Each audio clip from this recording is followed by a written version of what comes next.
Città di Messina Akragas sul campo neutro di Milazzo, cresce l'attesa anche perché l'Akragas è intenzionata a proseguire sulla strada intrapresa da qualche settimana, cioè quella dei 3 punti di vincere.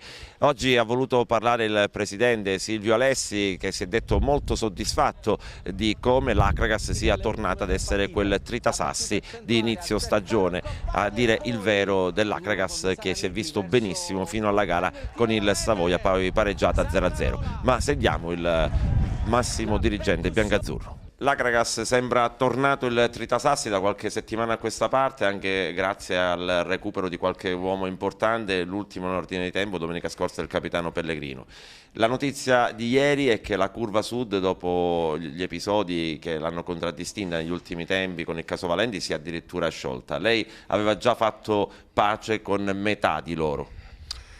Ma è una cosa che dispiace perché la curva sud è stata sempre un 12° uomo in campo per quanto riguarda questo progetto dell'Agas che abbiamo iniziato 2 anni fa insieme a Mister Rigoli.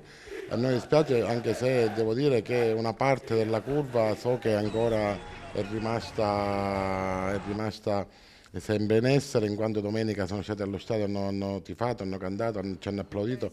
L'altra parte della curva io, come dire, li esorto a ritornare allo stadio, a stare insieme a noi perché è un progetto che noi vogliamo portare avanti insieme a loro, vogliamo portare avanti insieme al Mister Rigol e a tutti quelli che sono stati vicini a noi. Sì, dicevi bene, l'Ajax è ritornata, è quella che volevo io, quella che volevamo un po' tutti, l'Ajax briosa, un'Ajax con degli importanti passaggi di gioco, ma soprattutto un'Ajax che ha ritrovato il morale e che sta andando a gonfie vele. Questo merito soprattutto di tutto l'ambiente, un ambiente sereno che per essere appunto sereno c'è un grande contributo di Pino Rigoli che è stato, come dire, per noi sempre una bandiera e per tale sarà.